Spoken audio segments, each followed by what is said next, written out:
So guys ఇప్పుడు ఒక recent update అయితే మనకి తెలుస్తుంది. చాలా మంది స్టూడెంట్స్ కౌన్సిలింగ్ లో నన్ను ఫ్రీక్వెంట్ అడుగుతా ఉన్నారు.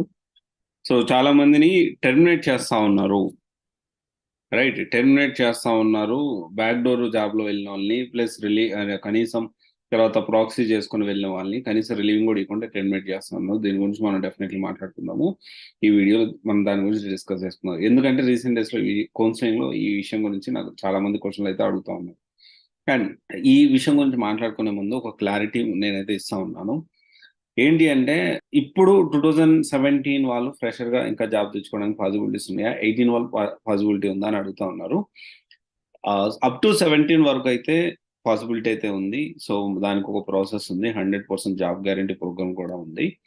అండ్ దానికి సంబంధించి కౌన్సిలింగ్ లో వాళ్ళకి ఏం సూట్ అవుతుందో చెప్పి దాన్ని బట్టి మనం ఇప్పుడు ప్రజెంట్ సిచ్యువేషన్ బట్టి ఏ డొమైన్ నేర్చుకుంటే వాళ్ళకి జాబ్ వస్తుంది అనేది నేను ఎక్స్ప్లెయిన్ చేస్తున్నాను. అండ్ కొన్ని ఇప్పుడు కొంచెం అంటే కొంత డిలేస్ అనేవి జరుగుతూ ఉన్నాయి కౌన్సిలింగ్ లో. బట్ ఫ్రమ్ టుమారో ఆన్వర్డ్స్ ఖచ్చితంగా డిలే అనేది లేకుండా ఎప్పటికప్పుడు మాక్సిమం 1-2 డేస్ లోనే కౌన్సిలింగ్ అనేది క్లియర్ అవుతుంది. సో జనరల్గా ఏంటంటే 1 వీక్ 10 డేస్ కూడా వెయిటింగ్ పీరియడ్ అయితే ఉండింది. బట్ రేపటి నుంచి ఆ ప్రాబ్లమ్ అనేది సార్ట్అవుట్ చేసాము. అండ్ డెఫినెట్లీ కొంత ఎక్స్ట్రా టైమ్ ప్లస్ నేను వేరే థింగ్స్ కూడా సార్ట్అవుట్ చేసుకొని ప్లాన్ చేసుకున్నాను. అంటే ఇదైతే క్లారిటీ. అండ్ ఈ చాలా మంది ఇప్పటికి కూడా ఉద్యోగాలు పోతా ఉన్నాయి. బ్యాక్ డోర్ నుంచి ప్రాక్సీ నుంచి వెళ్ళిన వాళ్ళు మళ్ళీ బ్యాక్గ్రౌండ్ రివెరిఫికేషన్ ఇచ్చి కనీసం రిలీవింగ్ లెటర్ కూడా ఇవ్వట్లేదు. సో ఇలాంటి వాళ్ళు ఏం చేయాలి? కనీసం నాకు రిలీవింగ్ లెటర్ ఇవ్వలేదు, ఫోర్స్ఫుల్ గా నన్ను కంపెనీ నుంచి రెసిగ్నేషన్ చేపించారు. బ్యాక్ డోర్ లో నుంచి నేను 3 లక్షలు కట్టి జాయిన్ అయ్యాను, లేకపోతే 4 లక్షలు కట్టి 3-4 లక్షలు కట్టి నేను జాబ్ లో జాయిన్ అయ్యాను. అండ్ ప్రాక్సీ ఒక 2 లక్షలు పెట్టి ప్రాక్సీ చేయించుకొని నేను జాయిన్ అయ్యాను. ఇప్పుడైతే నేను కంపెనీ నుంచి నన్ను టెర్మినేట్ చేశారు, లీవింగ్ లెటర్ కూడా ఇవ్వట్లేదు. సో ఇలాంటి వాళ్ళందరూ ఏంటి అంటే మళ్ళీ అనాలోచితంగా అంటే ఆలోచించకుండా మళ్ళీ వెంటనే చాలా సిల్లీగా లేకపోతే ఆ టెన్షన్ లో ఆలోచించకుండా వెంటనే మళ్ళీ ఇంకో కంపెనీకి ట్రై చేయడం, మళ్ళీ అక్కడ కూడా రిజెక్షన్ రావడం. అలాగా ఒక 5-6 కంపెనీలు ట్రై చేసి రిజెక్షన్ రాగానే ఇక నేను ఏం చేయలేను అని చెప్పి ఒక డిప్రెషన్ లోకి వెళ్ళిపోవడం సర్వసాధారణంగా జరుగుతుంది రీసెంట్ డేస్ లో. నేను ఏమంటున్నానంటే ఫస్ట్ బ్యాక్ డోర్ లో వెళ్ళిన వాళ్ళు, ఏదైతే ప్రాక్సీలో వెళ్ళిన వాళ్ళు టెర్మినేట్ అయితే టెన్షన్ పడద్దు, ఏం కాదు అని నేను చెప్పను. ఖచ్చితంగా టెన్షన్ పడాల్సిన విషయమే. కానీ ప్రయత్నాలు అనేవి ప్రాపర్ ప్లానింగ్ తో చేయండి. ఒకసారి ఆల్రెడీ మిస్టేక్ చేసి కంపెనీ నుంచి బయటకు వచ్చారు మీరు, మళ్ళీ ఆలోచించకుండా ఎంఎన్సి కంపెనీ ట్రై చేయడం, మళ్ళీ ఆలోచించకుండా ఇప్పుడు మీరు ప్రెసెంట్ అంటే ఈ ఒకవేళ టెర్మినేట్ అయితే బ్యాక్ డోర్ నుంచి కానీ ప్రాక్సీ నుంచి టెర్మినేట్ అయితే మీరు చేయాల్సిన ఫస్ట్ పని ఏంటి అంటే మీరు మళ్ళీ ప్రయత్నాలు అయితే చేయాలి. కానీ ఇలా షార్ట్ కట్స్ లో మాత్రం చేయకండి, first point. And back door అనేది కరెక్ట్ కాదు, అండ్ ప్రాక్సీ అంతకంటే కరెక్ట్ కాదు. జెన్యున్ గా సబ్జెక్ట్ నేర్చుకోవడానికి ప్రయత్నం చేయండి. ఫస్ట్ మీరు ఏదైతే కంపెనీ నుంచి బయటకు వచ్చారో ఏ డొమైన్ నుంచి, ఆ డొమైన్ ఫ్యూచర్ ఉందా లేదా ఒకసారి మళ్ళీ క్రాస్ వెరిఫై చేసుకోండి. కాల్స్ ఉన్నాయా లేదా, పాయింట్ నెంబర్ 2, కాల్స్ ఉన్నాయా లేదా ఒకసారి క్రాస్ వెరిఫై చేసుకోండి. కాల్స్ ఉంటే ఎన్ని ఇయర్స్ ఎక్స్పీరియన్స్ వాళ్ళకి కాల్స్ ఉన్నాయి, మనం ఇప్పుడు ఆ, ఎంత కెరీర్ గ్యాప్ ఉంది, ఎంత ఎక్స్పీరియన్స్ అనేది మనకు ఆల్రెడీ గెయిన్ అయ్యాము ఇప్పుడు ప్రజెంట్ కంపెనీలో జాయిన్ అయ్యి. సో ఇది ఒకసారి క్రాస్ వెరిఫై చేసుకోండి.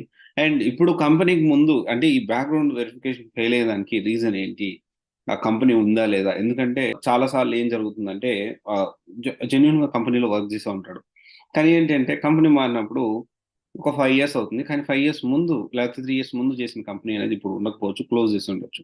సో ఇలాంటి సినారియోలు ఏంటి అంటే డెఫినెట్లీ బ్యాక్గ్రౌండ్ వెరిఫికేషన్ ఇలాంటి సినారియోలో కూడా ఫెయిల్ అవుతూ ఉంటుంది.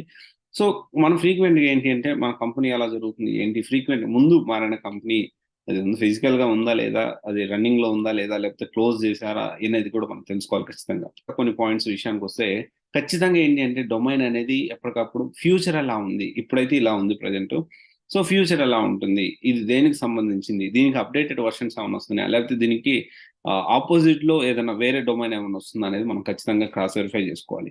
అండ్ ఇప్పుడు వెంటనే ఇంకొక విషయం ఏంటి అంటే ఒక్కసారి బ్యాక్గ్రౌండ్ వెరిఫికేషన్ ఫెయిల్ అయిందంటే ఎంఎన్సీలో మాత్రం వెళ్ళొద్దు. ఒకవేళ ఎంఎన్సీలో మీకు బ్యాక్గ్రౌండ్ వెరిఫికేషన్ ఫెయిల్ అయితే మాత్రం ఎట్టి పరిస్థితుల్లో మళ్ళీ ఎంఎన్సీ కంపెనీకి మీరు అప్లై చేయొద్దు. ఎందుకంటే 90% ఇప్పుడు ఇన్ ప్రెజెంట్ సినారియోలో ఒక్కసారి ఎంఎన్సీలో బ్యాక్గ్రౌండ్ వెరిఫికేషన్ ఫెయిల్ అయితే ఖచ్చితంగా నాస్కామ్ లో వెబ్సైట్ లో మీ ప్రొఫైల్ అనేది బ్లాక్ లిస్ట్ పడేదానికి ఆస్కారం అయితే ఉంది. This is very clear. And ఇంకా జీవితం మొత్తం నేను స్టార్ట్అప్ కంపెనీలు చేయాలా అంటే సో స్టార్ట్అప్ కంపెనీలు ఏం తక్కువ అంచనా వేయకండి. స్టార్ట్అప్ కంపెనీలో కూడా చాలా ఎక్కువ సాలరీస్ అనేవి వస్తాయి కంపారిటివ్లీ. ఇంకా చెప్పాలి అంటే ఎంఎన్సీ కంపెనీస్ కంటే కూడా ఇంకా ఎక్కువే వస్తాయి. గుర్తుపెట్టుకోండి. ఒక్కసారి ఎంఎన్సీలో బ్యాక్గ్రౌండ్ వెరిఫికేషన్ ఫెయిల్ అయితే మళ్ళీ మీరు అటువైపు వెళ్లకుండా ఉండడం అనేది చాలా మంచి విషయం. అండ్ ఇంకొకటి ఏంటి అంటే టెర్మినేషన్ అయిపోతే ఏం చేయాలి అంటే ఒక ప్రాపర్ ప్లానింగ్ చేసుకోవాలి. ఏం ప్లానింగ్ చేసుకోవాలి, ఎట్లా ప్లానింగ్ చేసుకోవాలంటే ఒక్కొక్కటి సినారియో ఒక్కొక్కలా ఉంటుంది. సో అందుకనే నేను పర్సనల్గానే దీన్ని డిస్కస్ చేయగలుగుతాను. అండ్ కొన్ని క్వశ్చన్లు కూడా నేను మీరు డైరెక్ట్గా అడగలేరు పబ్లిక్లో, నేను కూడా చెప్పలేను. బట్ డెఫినెట్లీ ఇన్ పర్సనల్ అయితే డెఫినెట్లీ నేను ఏం చేయొచ్చు, ఎలా చేయొచ్చు అనేది వాళ్ళ సినారియో బేస్డ్లో నేను మాట్లాడడానికి కొంత అనాలిసిస్ చేసి నేను చెప్పడానికి కూడా అవకాశం అనేది ఉంటుంది. ఓకే, ఇది ఒకసారి ఆలోచించండి. డిప్రెషన్లో వెళ్తారు చాలా మంది, వెళ్ళాల్సిన అవసరం లేదు, ధైర్యంగా ఉండండి. టెర్మినేట్ అయిపోతే ఇంకో కంపెనీ ట్రై చేసుకోవచ్చు, దాని గురించి పెద్ద విషయం కాదు, టెన్షన్ పడాల్సిన అవసరం లేదు. జాగ్రత్తగా ప్రాపర్గా ప్లాన్ చేసుకోండి. Okay, thank you.